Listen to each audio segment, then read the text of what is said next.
এই জুলাই সনদটাকে আপনি কিভাবে আখ্যায়িত করবেন? এক কথায় বলবো, এটি অন্তঃসারশূন্য একটা ঘোষণা।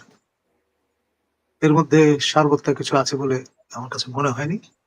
এবং গোজামিল দিলে যা হয় আর কি, সবাইকে সন্তুষ্ট করতে গেলে যে অবস্থা দাঁড়ায়, এটা সেরকম একটি বিষয়। তবে এর সঙ্গে ইন্ডেমনিটি অধ্যাদেশের তুলনা করা যেতে পারে, কারণ আপনার যারা এই কমরেডারি করেছিলেন এই আন্দোলনে, তাদেরকে বীর আখ্যায়িত করা হয়েছে এবং তাদের এই ঘোষণার মধ্য দিয়ে ইন্ডেমনিটি প্রদান করা হয়েছে।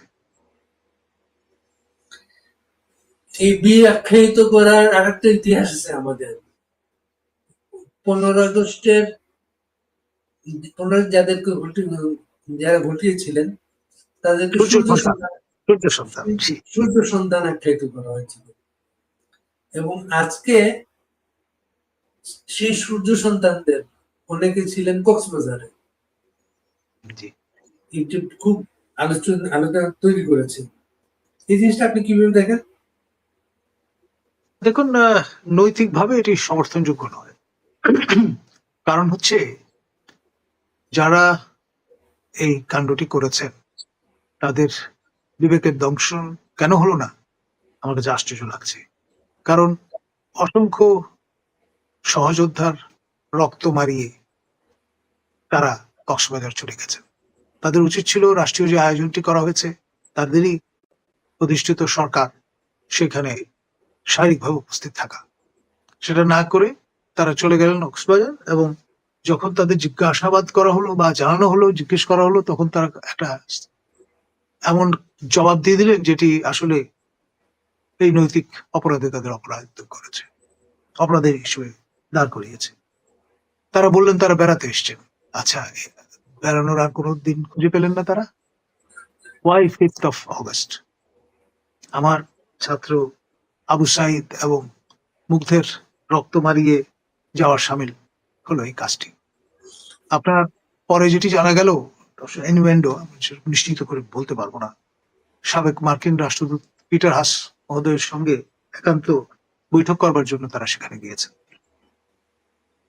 এবং পুলিশ সূত্রে জানানো হয়েছে যে পিটার হাস নামে কেউ এই রয়্যাল টিউলিপ বলে যে 5 তারা হোটেলটি নানিতে অবস্থিত, এখন অবশ্য নাম পাল্টেছে, সেখানে বোর্ডার হিসেবে যাননি, মূলত 3জন চীনা বোর্ডার সেখানে আছেন, এছাড়া অন্য কোনো বিদেশি বোর্ডার নেই। এখন এই যে আপনার ইভসড্রপিং মতো বিষয়টা চাল করে দেওয়া হলো, এটা ইনেও একটা ধূম্রজাল তৈরির চেষ্টা বলে অনেকে মনে। ধরুন, একজন যদি না হন, তিনি কিন্তু কফি খাওয়ার জন্য অন্য হোটেল থেকে সেখানে হাজির হতে পারেন। আর পিটার হাস মহোদয় যখন মান্যবর রাষ্ট্রদূত ছিলেন, তখন কিন্তু এরকম ধূম্রজাল তিনি বা তাকে ঘিরে তৈরি হয়েছিল। গেলেন শ্রীলঙ্কা বাউন্ড এরোপ্লেনে, পরে জানা গেল তিনি গেছেন স্বদেশী। তো এই ধরনের আপনার লুকোচুরি অনেক সময় খেলা হয়ে থাকে, এবং এই দস্তুর একেবারে নতুন নয়, এবং তারই অনুবর্তী হয়েছেন বোধহয় এই নব্য তুর্কিরা। ধন্যবাদ। এই জুলাই ঘোষণা খুঁটিনাটি পর্যালোচনা নানাভাবে নানাজন করেছেন। আপনার কাছে যেমন কোনো অনুসন্ধান আছে? দেখুন, আমি এই পুরো ঘোষণাপত্রটি পাঠ করেছি, নানান সূত্র থেকে আমার কাছে এসছে, এবং আমার কাছে মনে হয়েছে এটা বেসিক্যালি শেখ হাসিনার কাসিদা। শিয়া ট্রেডিশনে আপনি দেখবেন যে মবিয়া, তারপর পিয়াজিদের প্রতি অভিসম্পাত দিয়ে নানা রকম কাসিদা রচনা করা হয় বা হয়েছে। তো অনেকটা সেই ধারাবাহিকই অনুসরণ করেছেন আমাদের এই বর্তমান হুকুমতের যিনি কান্ডারি ইউনূস মহোদয়। তিনি বারংবার শেখ হাসিনার নানান রকমের শর্টকামিংস তুলে ধরবার চেষ্টা করেছেন, এবং প্রকারান্তরে শেখ হাসিনাকেই আপনার প্রমিনেন্স দিয়েছেন তার এই ঘোষণার মধ্য দিয়ে নেতিবাচক অর্থে। আর এখানে আমাদের প্রত্যাশা ছিল তিনি রীতিমতো বিশ্ব চমকে দেওয়া নানান রকমের ঘোষণা এখানে সন্নিবেশিত করবেন। 21st সেঞ্চুরিতে শেষ অবধি বাংলাদেশ কোথায় গিয়ে উপনীত হবে তার নেতৃত্বে সেটি জানান দেওয়ার চেষ্টা করবেন।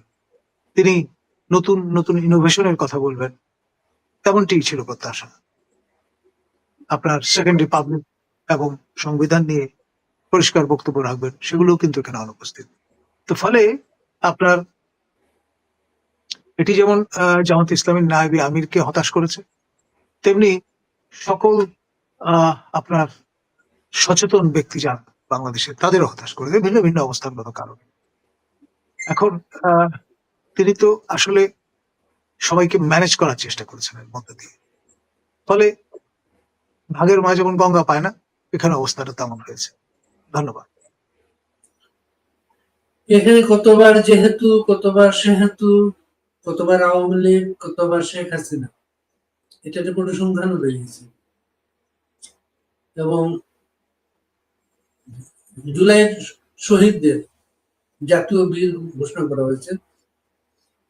ভবিষ্যতের যারা আসবেন, এটা খুব গুরুত্বপূর্ণ একটা জায়গা হচ্ছে সংবিধানের অন্তর্ভুক্ত করা। সংবিধানের অন্তর্ভুক্ত না করা পর্যন্ত এটা মূল্যহীন।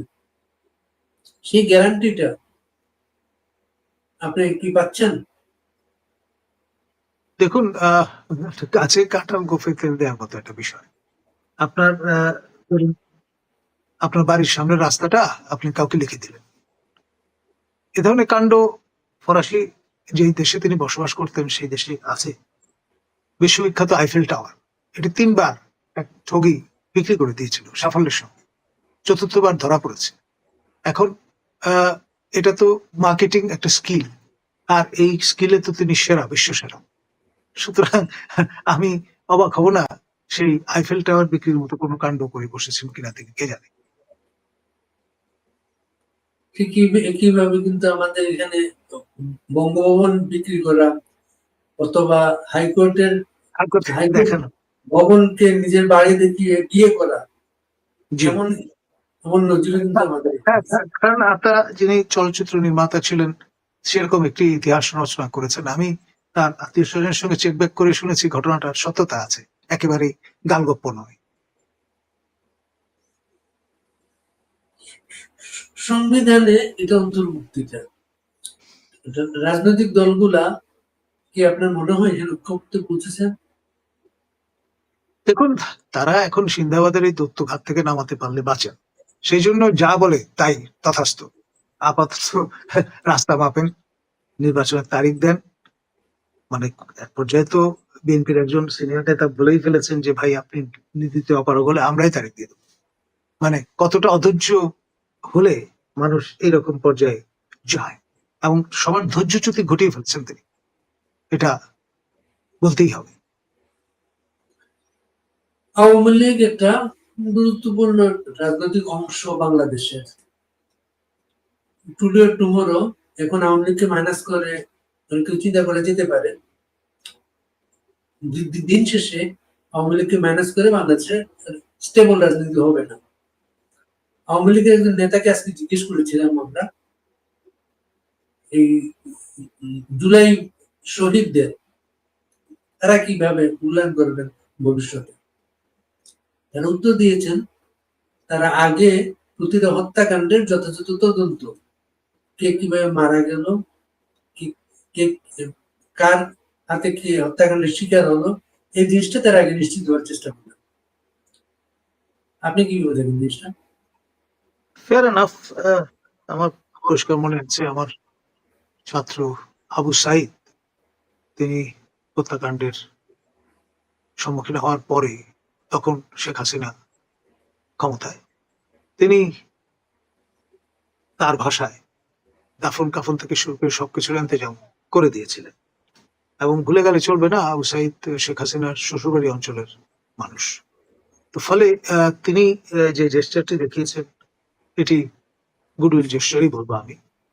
আর আপনার আমরা যারা শিক্ষক, আমাদের সরাসরি ছাত্র যারা, তারা যদি হত্যাকাণ্ডের সম্মুখীন হন, ডেফিনেটলি যেই পলিটিক্যাল পার্সিকিউশনের মানুষই হন না কেন, আমরা অবশ্যই তার নিন্দা করব এবং আপনার অভিভাবক হিসেবে আমরা পাশে দাঁড়াবো, এবং সেই ভূমিকা আমিও নিয়েছি।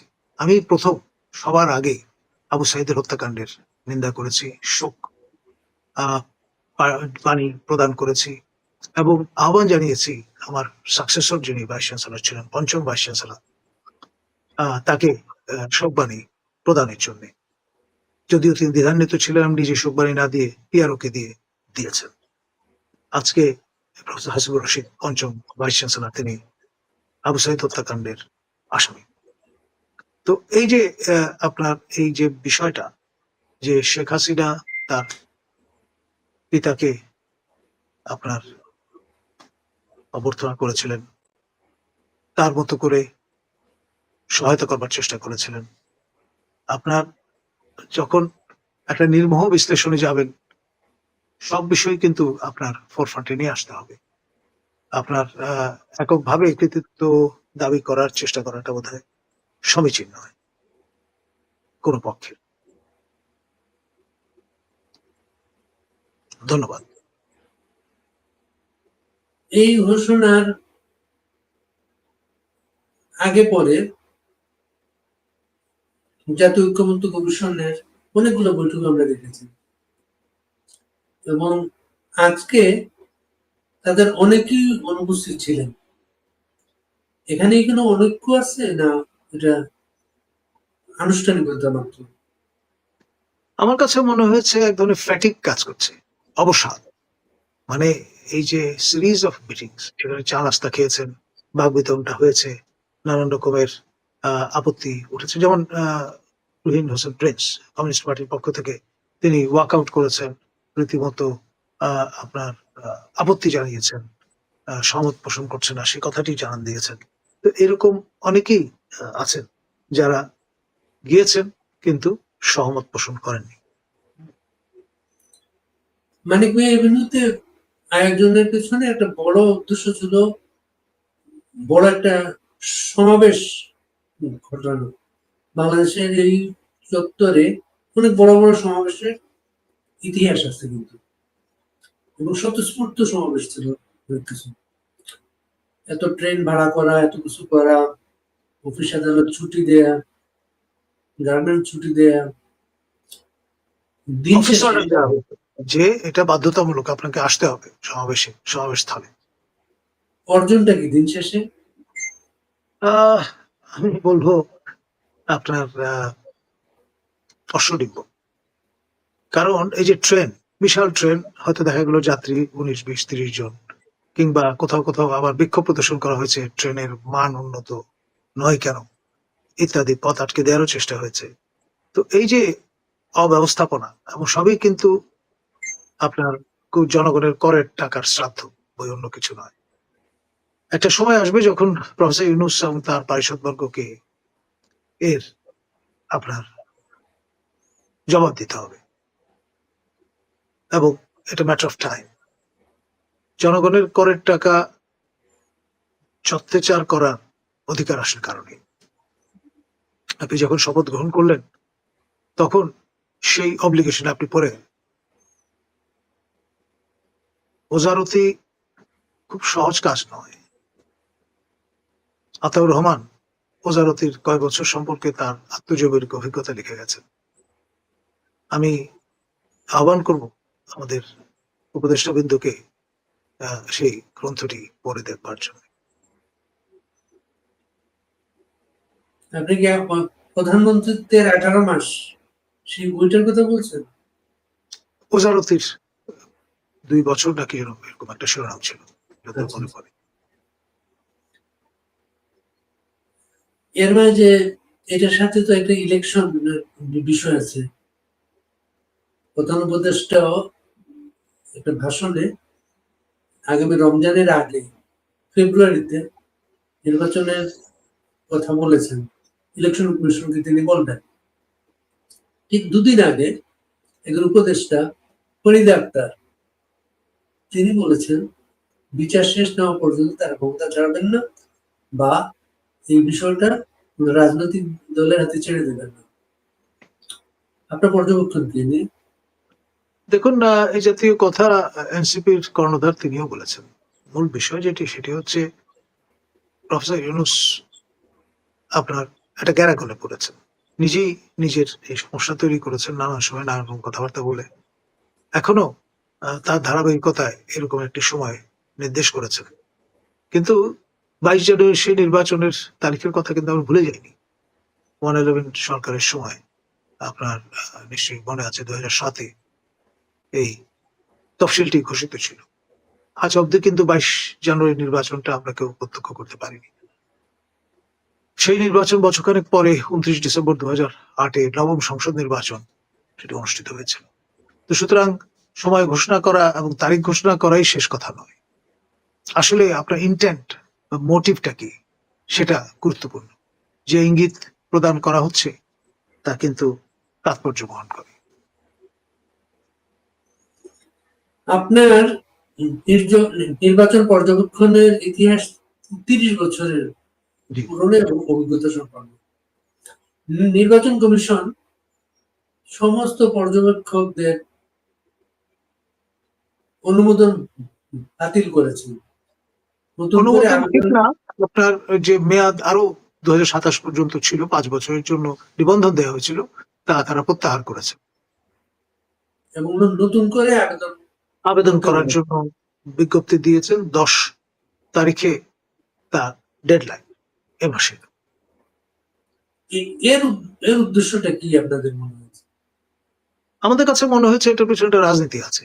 আমাদের 2 মাননীয় উপদেষ্টা বা 3 মাননীয় উপদেষ্টা বলতে পারেন, অধিকার এবং ব্রতির সঙ্গে যারা যুক্ত, আদিলুর রহমান খান, চৌধুরী রফিকুল আবরার এবং শারমিন মোর্শেদ, তাদের এই 2 সংস্থার নিবন্ধন নেই। ব্রতির নিবন্ধন নেই এই কারণে যে তারা ডেডলাইন যা ছিল গত বছর সেই সময়সীমার মধ্যে আবেদন করেননি। সে কারণে গত নির্বাচন কমিশনের পক্ষে তা বিবেচনা করার সুযোগ ছিল না।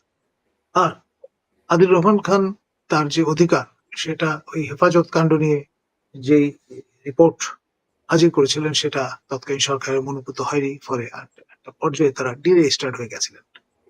তো ডিরেজিস্টার্ড হয়ে যাওয়ার কারণে তাদের নিবন্ধন আর হয়নি বা থাকেনি। তো এই কারণেই মূলত আপনার সবার উপর এই খরচ চালানো। আর নতুন করে নব্য তুর্কিদের দিয়ে যদি আপনার পর্যবেক্ষণ সংস্থা হাজির করা যায় তো খারাপ। সেই সুবিধার্থে আপনার পর্যবেক্ষকদের ন্যূনতম বয়সসীমা ছিল 25 বা তদূর্ধ্ব সার্টিফিকেট অনুসারে, সেটি এখন কমিয়ে 21 করে দেওয়া হয়েছে। এখানে ডেফিনেটলি একটা রাজনীতি আছে, কোনো সন্দেহ নেই। ওই রাজনীতির মূল সূত্রটা ডক্টর বদিউল আলম মজুমদার এবং ডক্টর আব্দুল আলিমের দ্বারা সূত্রপাত। তারা তাদের যে নির্বাচন সংস্কার কমিশনে যে সমস্ত সুপারিশ করেছেন তার মধ্যে এটা নিহিত, এবং তারপর ঐকমত্য কমিশনের হাত ধরে পরে 2025 যে বিধিমালা নির্বাচন কমিশন থেকে প্রকাশ করা হয়েছে সেখানে ক্লজ ঢুকিয়ে দেওয়া হয়েছে যে যারা উদ্দেশ্যমূলক ভাবে প্রতিবেদন প্রদান করেছে তাদের তারা নির্বাচন পর্যবেক্ষণের অনুমোদন দেবেন না। তো এখানে একটা ক্যাচ আছে। আর আপনি জানেন যে একটি সংস্থা নিবন্ধন পাওয়ার আগে এনএসআই ভেটিং এর প্রয়োজন হয়, কখনো কোনো কোনো ক্ষেত্রে ডিজিএফআই ভেটিং এর প্রয়োজন হয়। তো সেই প্রক্রিয়া তো আছে। তারপরে গণবিজ্ঞপ্তি দেওয়া হয়, সেখানে আপনার হ্যান্ডপিকড লোকজন দ্বারা ইচ্ছাকৃতভাবে নানান রকমের আপনি যদি ব্ল্যাক বল দেন সেটাও একটা প্রতিবন্ধকতা তৈরি করবে। It's a long run process. তো সেই চিন্তা থেকে এটা করা হয়েছে। আর এই বিষয়টা যতক্ষণ পর্যন্ত পুরো প্রক্রিয়া শেষ না হয় এই জন্য অন্তিম কোনো মন্তব্য করা ঠিক হবে না। তবে লক্ষণ সুস্পষ্ট। এটা কিন্তু কনফ্লিক্ট অফ ইন্টারেস্ট হবে। আপনার তারা তো এটা তোয়াক্কা করেন না। যদি করতেন তাহলে এই অশুভ খেলায় মারতেন না।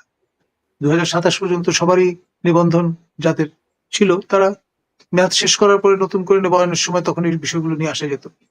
কিন্তু তারা এই ব্যাপারে একেবারেই অনুদার এবং আপনার প্রতিহিংসা পরায়ণ আমি বলবো।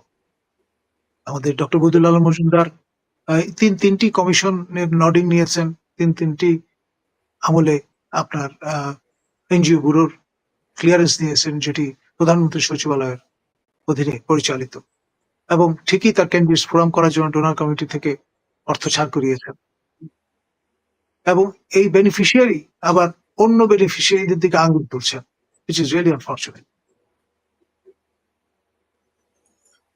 আর বর্তমান যে ঝামেলাটা, আপনার এই যারা জুলাই আন্দোলন করেছেন তাদের মধ্যে এই অনৈক্যের বীজ কিন্তু ডক্টর বদিউল আলম মজুমদারি বপন করে দিয়েছেন। আমাদের যিনি সাবেক প্রধান নির্বাচন কমিশনার বীর মুক্তিযোদ্ধা নুরুল, যিনি অসম্মানিত হলেন কিছুদিন আগে, তিনি যখন আপনার দায়িত্ব গ্রহণ করেন সেই সময় এই ডক্টর বদিউল আলম মজুমদারি অভিনন্দন জানিয়েছিলেন এবং এটাও বলেছিলেন যে তিনি ছাত্র জীবনে ছাত্রলীগ করতেন। এখন ছাত্রলীগ করা নতুন প্রজন্মের অনেককেই তো আমরা ভিন্ন চেহারায় দেখছি। বদিউল আলম মজুমদার বোধহয় তাদেরই পদাঙ্ক অনুসরণ করছেন। তার ব্যক্তিগত জীবনে পিতৃব্য ইন ল আপনার মিষ্টি ইমামের পরিচয় তার জন্য ছিল বড় আপনার সোশ্যাল ক্যাপিটাল। সে কারণেই এই 15-16 বছর ধরে যত রকম সমালোচনা করেছেন, তার এই কুটির জোরটা ছিল বলে তার কিছুই হয়নি। তো ফলে এখন আবার নতুন রূপে তিনি ভাবছেন যে অলমোস্ট আমি তো second in command in the whole system, বয়স ও অন্যান্য বিবেচনায় প্রফেসর ইউনূসের কাছের মানুষ। তো ফলে ডিভিডেন্ড যা নেওয়ার সেটা নিচ্ছেন এবং ভবিষ্যতে কোনো কম্পিটিটর রাখতে চান না, নিজের জন্য পথটা মসৃণ করতে চান, সেই সব চিন্তা থেকে এগুলো করেছেন। আর পাশাপাশি এই পুরো যে তার টার্মস অফ রেফারেন্স সেখানটা এমন ভাবে প্রণয়ন করেছেন যাতে আপনার এই নির্বাচন পদ্ধতি বিতর্কটা না আসে, এবং এটা বিষটা রেখে দিয়েছেন যাতে ঐক্যবদ্ধ কমিশন পরবর্তীতে যে পরিস্থিতি পরিবেশটা আরো ঘোলাটে হয়। এবং খেয়াল করে দেখেন জামাত এবং ইসলামী আন্দোলন এবং তাদের সংগঠন দলগুলো প্রায় 18টা দল তারা কিন্তু ব্ল্যাক বল দিয়ে বসেছে যে নির্বাচন পদ্ধতি পিআর সিস্টেমে না হলে তারা সন্তুষ্ট নন। আর এনসিপি তো এক কাঠি আরো সরেস, তো বলেছেন যে হ্যাঁ এই পদ্ধতি ছাড়া নির্বাচন করতে দেবেন না বা নির্বাচন করবেন না। ব্যাপারটা কি দাঁড়াচ্ছে? একই বিচার, তারপর আবার নির্বাচন পদ্ধতি নতুন সংকট আহ্বান করছে। আর প্রফেসর ইউনূসের জন্য তো আপনার এ ধরনের হ্যান্ডেল খুব হ্যান্ডি, বলে তার জন্য সুবিধা যে ভাই আমি কি করবো, স্টেক হোল্ডারই তো চায় না।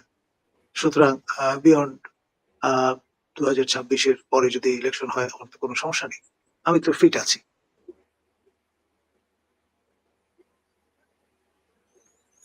এই জুলাই সনদ ঘোষণার পরে রাষ্ট্রপতির ভবিষ্যৎ, জরুরি অবস্থা, নানা আলোচনা ছিল,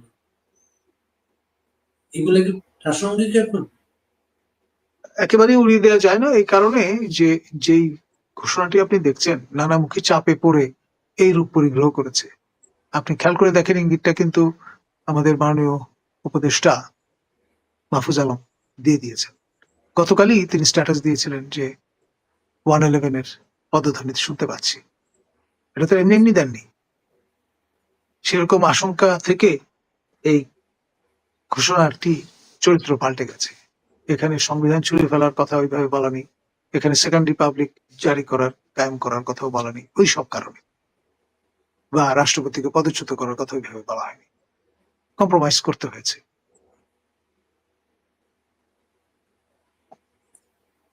রাষ্ট্রপতির বিবৃতি জুলাই বিপ্লব নিয়ে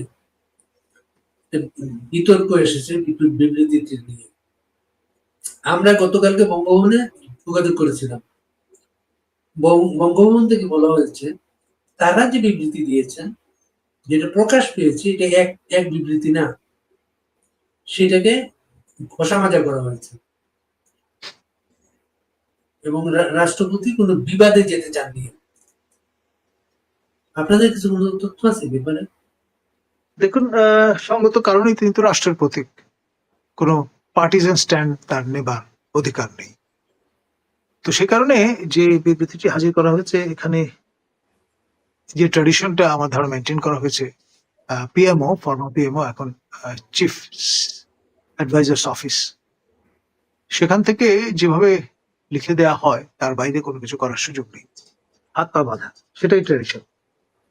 তো ফলে আপনার ঘষা মাজা করাই হোক আর যাই হোক, একেবারে টপসি টার্ভি কোনো বিবৃতি বঙ্গভবন থেকে প্রদানের সুযোগ নেই আইনত, সিস্টেমিক কারণে। সে কারণে আমরা খুব একটা অবাক নেই। সাধারণত তো রাষ্ট্রপতির কাছে বিবৃতি তো আগে প্রধানমন্ত্রী অফিস থেকে তৈরি হয়ে যেত, এখন প্রধান উপদেষ্টা, এটাই তো বাস্তব অবস্থা সেটা। রাইট। আবার রাষ্ট্রপতির কাছে শপথ নিয়ে আবার সেই রাষ্ট্রপতিকে প্রশ্ন তোলা, এটাও তো হয়েছে এখানে। এর জন্য এটার সাথে একটা আশঙ্কা জড়িত। যেমন আজ পর্যন্ত রাষ্ট্রপতির কাছে, রাষ্ট্রপতি যে জাতির সামনে ভাষণে বলেছিলেন প্রধানমন্ত্রী পদত্যাগ করেছেন, আজ পর্যন্ত রাষ্ট্রপতি সে পদত্যাগ পত্রটা খুঁজে বেড়াচ্ছেন। এবং গতকালকে মানে 4 অগস্ট হিন্দুস্তান টাইমসে একটা রিপোর্ট বেরিয়েছে, সেখানে সেটা আবার নতুন করে এসেছে যে বাংলাদেশের প্রধানমন্ত্রী পদত্যাগ করেননি। এই কারণে ভারত সরকার এখন পর্যন্ত তাকে প্রধানমন্ত্রীর প্রটোকল দিয়ে যাচ্ছে। নো ওয়ান্ডার, কারণ হচ্ছে আপনি দেখেন ডিগনিটি অ্যান্ড অনার, আমাদের অনারেবল শেখ হাসিনা, তাকে আমাদের রাষ্ট্রীয় বিমান পথে করে নিয়ে যাওয়া হয়েছে ভারতে, এবং দিল্লির নিকটস্থ একটি বিমান ঘাঁটিতে তিনি অবতরণ করেছেন, এবং তাকে সঙ্গে করে নিয়ে যাওয়া যে ক্রু বৃন্দ এবং সেই যানটি, সেটি কিন্তু নিরাপদে অক্ষত ভাবে ঢাকায় প্রত্যাবর্তন করেছে। এটা এমন নয় যে ভারত থেকে হেলিকপ্টার এসে তাকে নিয়ে গেছে অথবা তাকে আপনার এয়ারলিফট করা হয়েছে, বিষয়টা তা নয়। তো সুতরাং এখানে আমাদের পছন্দ হোক বা না হোক, প্রোপাগান্ডিস্ট পার্সপেক্টিভ থেকে যেভাবেই বলি না কেন, তিনি ওই অর্থে আপনার চুপচাপ চলে গেছেন, এটা ভাবার কোনো কারণ আছে বলে আমি মনে করি। এবং তার সাথে যারা গিয়েছিলেন তাদের একজন ছিলেন মেজর জেনারেল কবির আহমেদ, প্রধানমন্ত্রীর সামরিক সচিব, MSPM, military secretary of prime minister. হ্যাঁ, তিনি তার আগে ডিজিএফআই তে কাজ করেছেন। তিনি কিন্তু এই প্রফেসর ইউনূসের সামরিক সচিব ছিলেন 3 মাস, এখন অন্য একটা পোস্টিং এ আছেন। কিন্তু এই কর্মকর্তাদের সমপ্লিহারে যে প্রধানমন্ত্রী আরেক দেশে নিয়ে যাওয়া হলো, এই প্রশাসন এখনো বলে যাচ্ছে প্রধানমন্ত্রী পালিয়ে গেছেন। এটা ধরুন এক ধরনের ন্যারেটিভ। আপনার তোতা পাখিকে যদি আপনি শিখিয়ে দেন, তোতা পাখি যা শিখিয়ে শেখাবেন তাই বলবে, ময়না পাখিকে যা শিখিয়ে দেবেন ময়না তাই বলবে, কারণ টকিং বার্ডস। তো সেই রকম হোমোসেপিয়ান যারা আপনার এই বয়ান রপ্ত করেছেন তারা আউড়ে যাচ্ছেন। ডিজিএফ এর একটা চরিত্র মেজর হাফিজ এখন খুবই আলোচিত। আমি ব্যক্তিগতভাবে তাকে চিনি, তিনি এডুকেশন কোরের একজন অফিসার, ডিজিএফআই তে পোস্টেড ছিলেন এবং পিএইচডি ফেলো ছিলেন আমার যতদূর মনে পড়ে। তার পিএইচডির গল্পটা ছিল তিনি বঙ্গবন্ধুকে নিয়ে পিএইচডি করছেন, সেটার কোনো ফলাফল জানেন আপনি? আমি এখন পর্যন্ত তার নামের আগে ডক্টরেট, এই মানে সুশোভন সরকারের ভাষায় সিং, সেটি ব্যবহৃত হতে দেখছি না। এবং তার যে অংশগ্রহণটা, আজকে আমরা জনকণ্ঠ নিয়ে খুঁজতে গিয়ে আমরা পেলাম হচ্ছে 2024-এ 29 জুলাই তিনি জনকণ্ঠে যোগ দেন। এর আগে পর্যন্ত তিনি দৈনিক বাংলায় ছিলেন, এবং সেখানে একটা আলোচিত বিষয় ছিল হাফিজ নাফিজ 2 ভাই, ওরা একসাথে থাকলে কোনো সমস্যা থাকে না কোথাও। নাফিজ এখনো সমস্যায়, আফিজ তিনি আমার যত মনে পড়ে ডুয়েল ন্যাশনাল কানাডার নাগরিক এবং পদ্মা ব্যাংকের কর্ণধার ছিলেন। এর আগে ফার্মার্স ব্যাংকেও তিনি ছিলেন এবং আপনার কানাডিয়ান ইউনিভার্সিটি বাংলাদেশেরও কর্ণধার তিনি ছিলেন। বাড়ি গোপালগঞ্জ। দুজনের বাড়ি গোপালগঞ্জ। জি। গোপালগঞ্জ তো একটা অভিশাপের নাম এখন। আফিজের জন্য তো অভিশাপ মনে হচ্ছে না সেটা। আপনার নাফিজ মহোদয় যা বিত্ত বেসাত করবার সেটা তো করেছিলেন। একসময় ব্যাংক কর্মকর্তা থেকে ব্যাংকের মালিক হয়েছেন এবং আপনার কানাডা প্রবাসী হয়েছেন এবং সেই বিষয়টি মাথায় রেখেই তিনি কানাডিয়ান ইউনিভার্সিটি বাংলাদেশ প্রতিষ্ঠা করেছিলেন।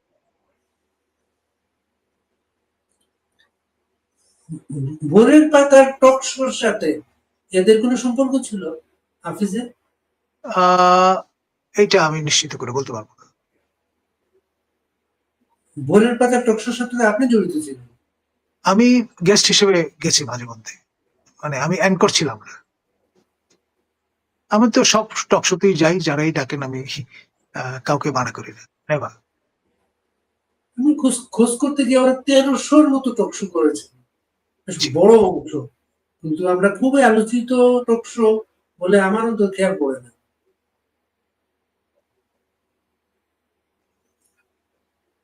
এই পত্রিকাটার মালিক পক্ষ আজকে পত্রিকায় অবাঞ্ছিত। জনকণ্ঠ ভবন ইস্কাটন এলাকায় গেলে চোখে পড়ে। এটা কি নজির হয়ে থাকবে বাংলাদেশে? পত্রিকা বেদখল হয়ে গেছে। এটা আসলে আমি অবাক হইনি, কারণ হচ্ছে এই রেজিমের যে রণকৌশল, তার মাইক্রো আপনার কৌশলটি হচ্ছে মব মব ভাইরাস, আর ম্যাক্রো কৌশলটি হচ্ছে ট্যাগিং। আপনার যেটি আউরে একেবারে তোতাপাখির মতো বলা হয় দোসর, এই দোসর ট্যাগিংটা হচ্ছে ম্যাক্রো পার্সপেক্টিভে তারা ব্যবহার করেন। এখন এই জনকণ্ঠের ওপর একটা ক্ষোভ তো ছিলই এই রেজিম যারা পরিচালনা করছেন তাদের, সঙ্গত কারণেই। কারণ ইট ওয়াজ এন ওপেন সিক্রেট যে এই পত্রিকাটি নিয়মিত সাবেক প্রধানমন্ত্রী পড়তেন। তো ফলে এটির উপর একটা দৃষ্টি যারা তার বিরোধী ছিলেন তাদের ছিল। এখন যেহেতু মৌকা পাওয়া গেছে, তারা তাদের রণনীতি দুটি কাজে লাগিয়ে দিই, এখানে একটা ট্যাগিং আর একটা মব, যেটা শফিক মহোদয়ের ভাষায় প্রেশার গ্রুপ। অনেক অনেক দর্শক এটা সরাসরি দেখছেন এবং আপনাকে প্রশ্ন করছেন, তাদের কিছু প্রশ্ন নিয়ে আসি, আপনি দেন। সুহেল রানা বলে একজন লিখেছেন, বান্দরের হাতে মুক্তার মালা, মালা হলো বাংলাদেশ, সামনে দাঁড়ানো অগণিত প্রতিনিধি মালা পরার আশায়, অপরাধীদের তালিকা দীর্ঘ। কলিমুল্লাহ সাহেব, বাংলাদেশটার ভবিষ্যৎ কি দেখেন আপনি? অন্ধকার, একটা আনচার্টার টেরিটরিতে আমরা ঢুকে গেছি এবং সিন্ধাবাদের দত্ত যতক্ষণ পর্যন্ত কাঠ থেকে না নামছে ততক্ষণ পর্যন্ত এই জাতি আসলেই ভয়ঙ্কর বিপদের মুখে, একেবারে খাদের কিনারায় দাঁড়ানো অবস্থায় আছি আমরা। শেখ নাহিদ লিখেছেন, কলিমুল্লাহ স্যারের কাছে আমার প্রশ্ন, সেনাবাহিনীর মেরুদণ্ড ভেঙে গিয়েছে কেন? সেনা প্রধানের ব্যক্তিত্ব বলতে কি কিছু আছে? সেনা প্রধান কেন তার দেয়া কথা রক্ষা করেন না জাতি বিভ্রান্ত তার প্রতিশ্রুতিতে? আমি এর জন্য সমস্ত দায় দেব আমাদের মাননীয় প্রতিরক্ষা মন্ত্রী, অর্থাৎ মাননীয় প্রধান উপদেষ্টা প্রফেসর ইউনূস এবং তার সেকেন্ড কমান্ড। এই নিরিখে কানেকটিকাট নিবাসী বর্তমানে বাংলাদেশে আসেন খলিলুর রহমান, তাদের প্রতি নিরাপত্তা উপদেষ্টা এবং প্রতিরক্ষা বিষয়টাও দেখাশোনা করেন। সুতরাং কন্ট্রোলিং মিনিস্ট্রি যেহেতু মিনিস্ট্রি অফ ডিফেন্স এবং এটির নাম ভূমিকায় আছেন এরা দুজন, ফলে যে নির্দেশনা প্রদান করা হয়, যে পলিসি ফ্রেম করা হয় এবং তার উপর ভিত্তি করে কার্যক্রম পরিচালিত হয়, তো সেখানে এমনটি হবে, এটাই স্বাভাবিক। আরেকজন আপনাকে কুমিল্লা স্যার উল্লেখ করেছেন। কুমিল্লা স্যার, এই দেশটা তো ধ্বংস হয়ে গিয়েছে, সেনাবাহিনী কি পারে না এদের হাত থেকে দেশটাকে রক্ষা করতে, দেশের সার্বভৌমত্ব স্বাধীনতা রক্ষা করতে? কুমিল্লা বলার হয়তো কারণ এই যে আমার স্থায়ী ঠিকানা কুমিল্লায়, সে কারণে আমাদের পূর্বপুরুষের পীঠস্থান, যেটি সমতট জনপদ। পরবর্তীতে আইয়ুব খানের আমলে এটির নাম হয়েছে কুমিল্লা বা কহমিলা পাওয়া গিয়েছে। হযরত শাহজালাল রহমতুল্লাহ আলাইহি তিনি তার 360 আউলিয়া নিয়ে যখন দিল্লি থেকে আপনার এসে হাজির হলেন, তার সঙ্গে এক জোড়া কবুতর এবং এক মুঠো মাটির নমুনা ছিল। তো সেই মাটির রং ছিল লাল। তো লালমাই অঞ্চলের মাটি লাল, সেটা দেখে একজন সহচর চিৎকার করে উঠে বলেছিল কহমিলা, মানে পাওয়া গিয়েছে। সেই থেকে এই এলাকার নাম হয়েছে কুমিল্লা। এবং তিনি যখন মিলিয়ে দেখলেন যে এই মাটির সঙ্গে ওই মাটির একটু পার্থক্য আছে, তিনি তখন আরো উত্তর দিকে চলে গেলেন এবং যেখানে তার মাজা, সেখানের মাটির সঙ্গে ওই মাটির মিল পাওয়ায় সেখানে তিনি থিত হয়েছিলেন। তো যাই হোক, আপনার বর্তমানে যে পরিবেশ পরিস্থিতি, এটি আসলেই মানে কারোর জন্যই স্বস্তিদায়ক নয় এবং আপনার সবাই দিন গুনছেন কবে এই সিন্দাবাদের দত্ত বিদায় হবে।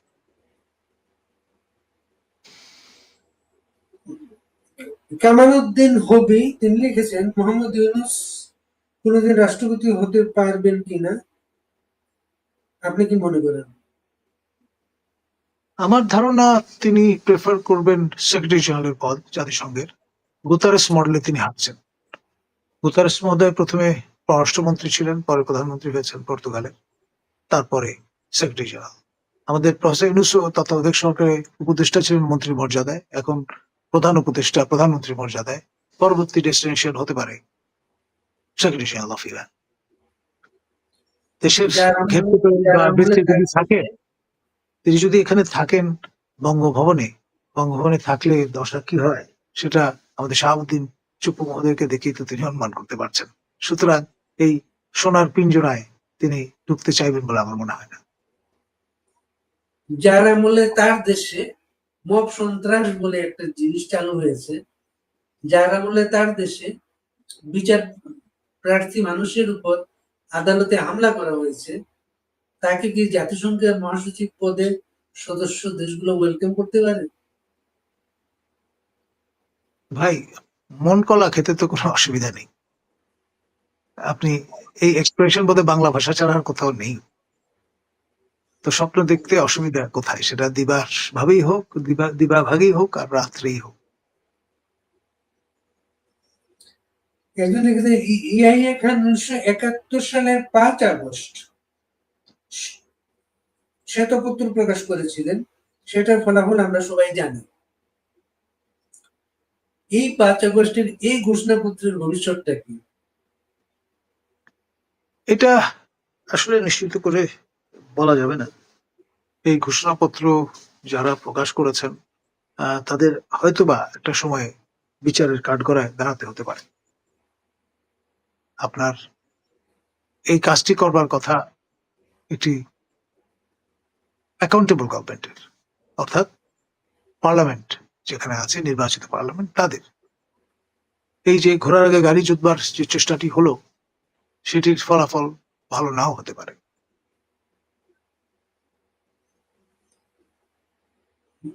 লিটন মিয়া লিখেছেন, জনাব কলিমুল্লাহ স্যার সালাম ও শুভেচ্ছা নেবেন। এই সুধী মহাজন ইউনূসের ঘোষণাপত্র কি 72 সংবিধান বাতিল করতে পারে? এই ঘোষণাপত্র কি বিএনপি বা তাদের জোট মেনে নেবে? দেখুন, এটা তো ধরুন একটা পর্যায়। আলটিমেটলি পার্লামেন্টে যখন বিষয়টা উঠবে, তখন পার্লামেন্টের থার্ড বেয়ার আলোচনা হবে, এবং যে ফর্মে আছে এটা হয়তো সেইভাবে গৃহীত নাও হতে পারে। আমরা আজকে একটা শেষ প্রশ্ন এখানে থেকে রাখি। আশরাফুল আলম কলিমুল্লাহ স্যারের কাছে জানতে চাই, রাজনীতিতে তো শেষ বলে কোনো কথা নেই, আওয়ামী লীগ কি আগামী নির্বাচনে কোনো প্রক্রিয়া অংশগ্রহণ করতে পারবে? দেখুন, যদি ইনক্লুসিভ নির্বাচন না করা হয় তাহলে যে প্যারেনিয়াল ক্রাইসিসে আমরা আছি সেটি কিন্তু কাটবে না। 14, 18 এবং 24-এর নির্বাচন যেই দোষে দুষ্ট, একই দোষে দুষ্ট হবে ত্রয়োদশ সংসদ নির্বাচন। আপনার নির্বাচনটিকে তখন বলা হবে ফ্লড। আমরা যেমন আগের নির্বাচনকে বলেছি ফ্লড, অর্থাৎ ত্রুটিপূর্ণ। কারণ ফুল পার্টিসিপেশন যদি না থাকে, শুধুমাত্র ব্যক্তি ভোটার নয়, দলগুলোরও, তাহলে এখানে এই এক্সক্লুসিভিটি ইনক্লুসিভিটির সমস্যা তৈরি হবে। সেই জন্য আন্তর্জাতিক সম্প্রদায় আসলে ইনক্লুসিভ নির্বাচন চান সকল অর্থে। তো সেই জন্য শুধুমাত্র আওয়ামী লীগ নয়, জাতীয় পার্টি এবং 14 দল সবার অংশগ্রহণটা এখানে নিশ্চিত করাটা জরুরি। হঠাৎ করে গতকাল থেকে ভারতের সাথে আমেরিকার সম্পর্কের অবনতির একটা আভাস পাওয়া যাচ্ছে। ডোনাল্ড ট্রাম্প বলেছেন, রাশিয়া থেকে কম দামে তেল কিনে বিশ্ববাজারে বিক্রি করে ভারত ব্যাপকভাবে আয় করছে, কাজেই তার ট্যারিফ তিনি আরো বাড়িয়ে দেবেন। ভারতের সাথে যদি আমেরিকার সম্পর্কের অবনতি ঘটে, সেটা কি আমাদের অঞ্চলে কোনো প্রভাব ফেলতে পারে? এটার ইম্প্যাক্ট হবে ফার রিচিং। আপনি খেয়াল করে দেখেন, অজিত দোভাল মহোদয় তিনি তার চাইনিজ কাউন্টার পার্টির সঙ্গে ইতিমধ্যে বৈঠকে বসেছিলেন, এবং এর পেছনে কুশীলব হিসেবে কাজ করছেন পুতিন মহোদয়। রাশিয়ান ফেডারেশনের সঙ্গে 1-to-1 বাইল্যাটারাল বেসিসে চমৎকার সম্পর্ক চীন এবং আলাদাভাবে ভারতের। ভারত আপনার মার্কিন কক্ষপটে ঢুকেছিল, কিন্তু যখন তার ন্যাশনাল ইন্টারেস্ট ব্যাহত হচ্ছে, তারা ঘোষণা দিয়েছে তারা মার্কিন যুক্তরাষ্ট্রের F-35 বিমান, যোগ্য বিমান কিনবে না, যেহেতু শুল্ক বাড়িয়ে দেওয়া হয়েছে, এবং তার বদলে রাশিয়ান মেড আপনার ওয়ার টয়েস তারা প্রকিউর করবেন। এটা একটা রীতিমতো চপেটাঘাত মার্কিন গণ্ডদেশে। আর আপনার আপনি এখানে এশিয়া মহাদেশ, আপনি জানেন 21st century is for the Asian continent।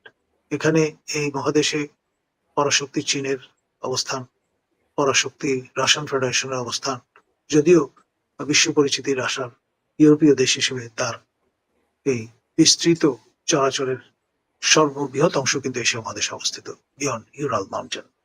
আর এখানে আপনার উদীয়মান শক্তি ভারত। সুতরাং ভারত কিন্তু আপনার সফট স্টেট নয়। তারা যদি অ্যাসার্ট করা শুরু করে, আপনার এই ইন্ডিয়ান ওশান রিমে মার্কিনদের সমস্যা করতে হবে। দিয়াগো গার্সিয়া তখন হুমকির সম্মুখীন হয়ে পড়বে।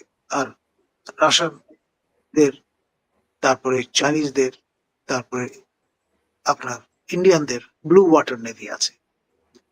তখন আমেরিকাকে ডিপেন্ড করতে হবে আনজুস প্যাক্ট ভুক্ত দেশগুলোর উপরে, অর্থাৎ আপনার নিউজিল্যান্ড এবং অস্ট্রেলিয়া। তার মানে আরো অনেক দক্ষিণমুখ ডিফেন্সে যেতে হবে, উত্তরমুখ অগ্রসর হওয়াটা হয়ে যাবে সুদূর প্রসারী একটা বিষয়। এবং সেই বিষয়টি আন্দাজ করেই আপনার বার্মার জুন্তা সরকারের সঙ্গে হবলবিং এর চেষ্টা করছে আপনার ট্রাম্পের সরকার।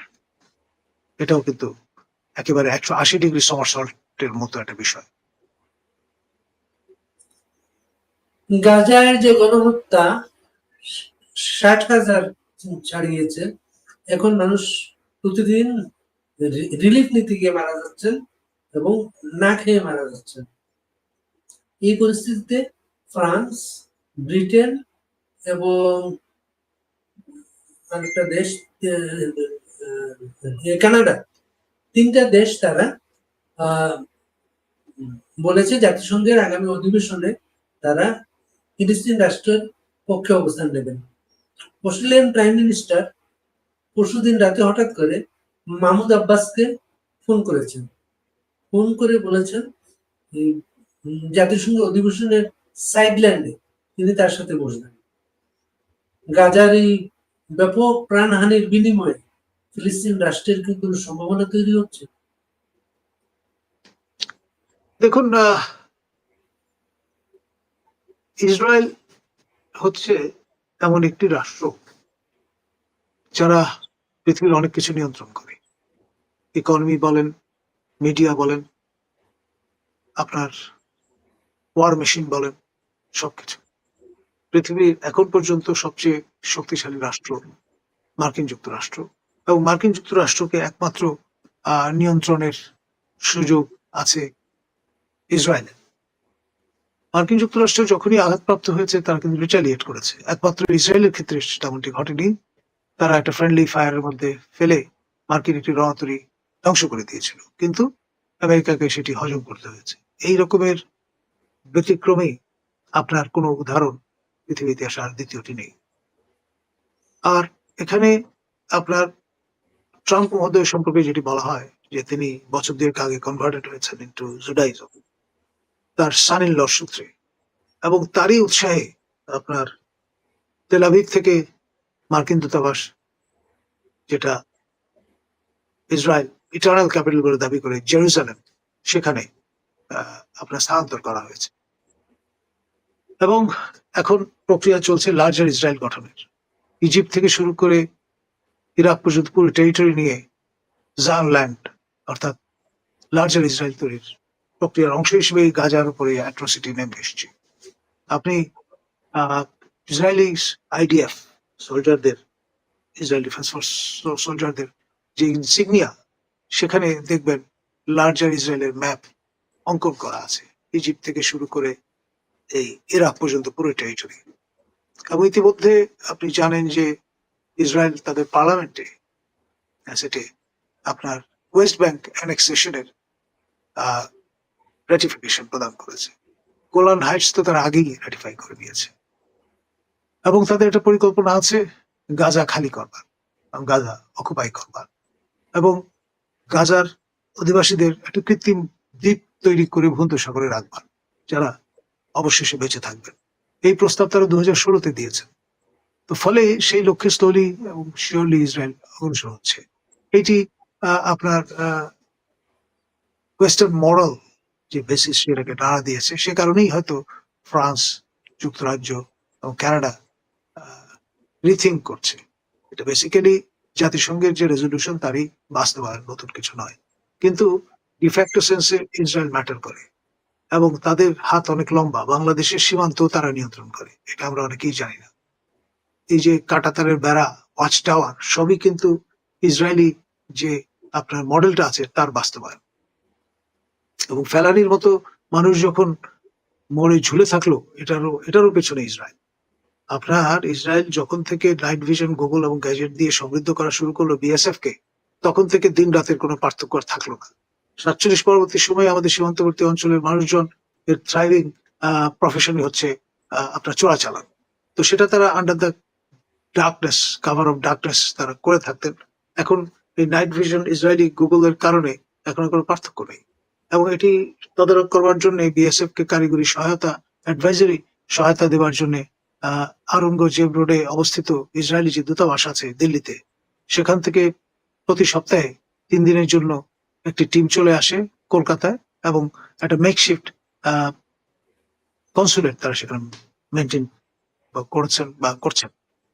তো ফলে আমাদের অনেকের একটা ধারণা যে ইসরায়েল অনেক দূরে, বিষয় তা নয়। একদম আপনাদের ঘাড়ের উপর নিঃশ্বাস ফেলা একটা এন্টিটি। এবং এই যে গাজা ক্রাইসিসটা দেখা দিল, এখানে 2700 বছর আগে one of the lost tribes of Israel, যেটাকে বলা হয় বনি মানাসা, এই মানাসা ট্রাইব তারা এসে আপনার থিতু হয়েছে মণিপুর এবং মিজোরামে। এবং মিসেস গোল্ডা মেয়ার যখন ইসরায়েলের প্রধানমন্ত্রী ছিলেন, তখন আপনার এই মিজোরা তার কাছে চিঠি লেখে এবং জানায় যে তাদের কনস্টিটিউশনাল রাইট আছে ইসরায়েলের নাগরিকত্ব গ্রহণের। চিফ রাবাই অফ ইসরায়েল তখন আইজলে এসেছিলেন, মিজোরামের রাজধানী, এবং এসে সবকিছু দেখে শুনে রায় দিয়ে গেছেন যে এদের দাবি সঠিক। এরপর প্রায় 12,000 মিজো তারা ইমিগ্রেন্ট হয়ে চলে গেছে, যেটাকে ইমিগ্রেশনটাকে তারা আলিয়া বলে, অর্থাৎ রাইট টু রিটার্ন। তারা ইসরায়েলি সেটেল করেছে এবং আইডিএফ এও জয়েন করেছে, ইসরায়েল সেনাবাহিনী। তো সেই যে আইডিএফ তার হাতকে শক্তিশালী করবার জন্য সম্প্রতি গাজা ক্রাইসিসের সময় মিজোরাম থেকে মানাসা বনি মানাসাদের ডিসেন্ডেন্ট মানাসা ট্রাইবের কনস্ক্রিপ্ট প্রায় 1,200 ভলেন্টিয়ার তারা গেছেন, গিয়ে গাজার এই যুদ্ধে অংশগ্রহণ করেছেন এবং লেবানিস ফ্রন্টে হিজবুল্লাহর সঙ্গে যুদ্ধে লিপ্ত হয়েছেন এবং ভালো রকমের যে ক্যাজুয়ালিটি সেটা ইনশিওর করেছেন মানাসা ব্রিগেডের লোকজন। সুতরাং আমাদের খুব দূরে নয় কিন্তু এই গাজা বিষয়টা এবং সেই সঙ্গে আপনার এই ইসরায়েলের প্রেজেন্স। এবং আমরা এখানে যে গাজা মার্চটা করেছি এই সরকারের আমলে, সেটা সবচেয়ে বেশি প্রমিনেন্টলি ফিচার্ড হয়েছে ইসরায়েলের পত্রপত্রিকায়। আপনার হ্যারেটস, তারপরে জেরুজালেম পোস্ট, ইসরায়েল নিউজ, এরা ব্যাপক কাভারেজ দিয়েছে। এবং মজার ব্যাপার হচ্ছে Israel is the first country which recognised Bangladesh on 28th of April 1971। আমাদের দিদান foreign minister late Khondaker Mostaq Ahmad নিজে স্বাক্ষর করে চিঠি পাঠিয়েছিলেন ইসরায়েলের প্রেসিডেন্টের কাছে বাংলাদেশ সরকার ও রাষ্ট্রকে স্বীকৃতি দেওয়ার জন্য। On the basis of that 29th of April 1971 Israel কিন্তু বাংলাদেশকে প্রথমবারের মতো স্বীকৃতি দেয়। দ্বিতীয়বারের মতো তারা আবার রিইটারেট করে 1972-তে আফটার লিবারেশন। সুতরাং as far as Israel is concerned they recognise Bangladesh. আমরা এটা রেসিপ্রোকেট করিনি এখন পর্যন্ত। এবং আমাদের আরেকটা বিষয় হচ্ছে আপনার ফোন যে মনিটর করা হয় বাংলাদেশে, এই প্রযুক্তিতে ইসরায়েলের এবং এই প্রযুক্তিতে বাংলাদেশ ইতালির একটা কোম্পানি দিয়ে দিয়েছিল। জি, কয়েকটি সূত্র থেকে একটা হাঙ্গেরি আর একটা পর্তুগাল, মানে প্যাগাসাস যে আপনার অ্যাপ, এটি ইসরায়েল থেকে আমরা সংগ্রহ করেছি। এবং আমাদের অনেকেই হয়তো জানেন না যেটা যে ফিলিস্তিনে ভিসা অথরিটি হচ্ছে ইসরায়েল। ডেফিনেটলি আমি একবার ফিলিস্তিন যাওয়ার চেষ্টা করেছিলাম। এখানে 7,000 ছিলেন রাষ্ট্রদূত, তিনি আমাকে চিঠি লিখে দিয়েছিলেন তার কায়রো এবং আম্মান মিশন চিঠি লিখে আমাকে নিয়ে যাওয়ার জন্য। তারা আমাকে নিতে পারে নাই কারণ আমার বাংলাদেশি পাসপোর্ট, বাংলাদেশের ইসরায়েলের কোনো কূটনৈতিক সম্পর্ক নাই। তা আমি একদিন কায়রোতে ইসরায়েলি এমবাসিতে চলে গিয়েছিলাম নিজে চেষ্টা করার জন্য। তারা এই পাসপোর্টটা দেখে চমকে গেছে, এই পাসপোর্টটা কখনো তারা দেখেই নেই, তারা দেখে নাই, চমকে গেছে। তো তারা খুব ভদ্রভাবে বললো, তো আমরা তোমাকে তো এইভাবে নিতে পারবো না, তুমি কোনো ট্যুর অপারেটরের মাধ্যমে চেষ্টা করো, যারা বেতালামে টুরিস্টদের নিয়ে যায়। আসলে পশ্চিমা বিশ্ব বা উন্নত বিশ্বে অ্যাভয়েড করার জন্য এইভাবে একটা কথা বলে যেটা সম্ভব না, সেটা আমার আর যাওয়া হয়নি। কিন্তু আমি কায়রো আম্মানে বসে, তখন ইসরায়েলি ইন্তিফাদ আন্দোলন চলছিল, আমি রিপোর্টটা করতে পেরেছি। আমি আবিষ্কার করলাম বাংলাদেশি অনেক শ্রমিক ইসরায়েলের ভেতরে আছেন। তারা মিশর বা জর্ডান থেকে চলে গিয়েছিলেন, খুব ভালো ওয়ার্কার তারা। কারখানা মালিকরা কারখানার ভেতরে তাদের থাকার ব্যবস্থা করেছে, ওইখানে থাকেন, বাইরে বেরোন না, এবং ওয়েস্টার্ন ইউনিয়নে বাংলাদেশে টাকা পাঠান। তখন আমি লিখেছিলাম, আসলে অনেকে মনে করেন বাংলাদেশি মানুষ পৃথিবীর সব জায়গায় থাকলে ইসরায়েলে নেই। আসলে এটা সত্য না, ইসরায়েলেও আমাদের মানুষ আছে, আমাদের পরিশ্রমী মানুষ এভাবে ছড়িয়ে পড়েছে সারা পৃথিবীতে। তাদের উপার্জনে আমাদের অর্থনীতির চাকা চালু আছে। কলিমুল্লাহ ভাই, আপনাকে অনেক ধন্যবাদ। এই প্রসঙ্গটা যেহেতু তুললেন, আমি আরেকটু বিস্তৃত করব। বিবিসি জানান দিয়েছিল যে আমাদের সাবেক পররাষ্ট্রমন্ত্রী দীপুমণি, তিনি প্যালেস্টাইনের যে অথরিটি রামাল্লায় যেতে চেয়েছিলেন, কিন্তু ইসরায়েলের অনুমতি ছাড়া শেষ পর্যন্ত তিনি যেতে পারেনি। তাকে শর্ত দেওয়া হয়েছিল যে তিনি পররাষ্ট্রমন্ত্রী হিসেবে যদি তার গুড অফিস ব্যবহার করেন এবং ইসরায়েলের যে স্বীকৃতি তারা দিয়েছে আমাদেরকে সেটা রেসিপ্রোকেট করেন, তাহলেই তাকে অনুমতি দেওয়া হবে। এটা আমি নিজের কানে শুনেছি বিবিসি ব্রডকাস্টিং থেকে। এটা আরেকটা ঘটনা আছে, আমাদের ইয়াসির আরাফাত মারা যাওয়ার পরে প্যালেস্টাইন অথরিটিতে ইলেকশনটা হয়েছিল, সেই ইলেকশন মনিটরিং এ জাতিসংঘ টিমের মেম্বার হিসেবে ডক্টর কামাল হোসেন গিয়েছিলেন। ডক্টর কামাল হোসেন গিয়েছিলেন, তারা হয়তো তার একটা ট্রাভেল ডকুমেন্টের ব্যবস্থা করেছিল। তারা বাংলাদেশে যেতে পাসপোর্ট যেতে পারবেন না, তার ট্রাভেল ডকুমেন্টের ব্যবস্থা করেছিল। কামাল হোসেন লিখেছিলেন যে এরকম মানে ইয়াসির আরাফাতের কবর জিয়ারত করেছেন, সেটা লিখেছিলেন, সেটা আর কি। কলিমুল্লাহ ভাই, অনেক ধন্যবাদ। আমরা আজকে বিশেষ একটা দিনে জরুরি নোটিশে আপনাকে পেয়ে গেছি। আপনার কথাগুলো অনেকে অনুসরণ করছিলেন এবং ফেসবুক লাইভ, ইউটিউব কয়েক হাজার লোক একসাথে দেখছিলেন। সবাই ভালো থাকবেন, আপনিও ভালো থাকবেন। ধন্যবাদ।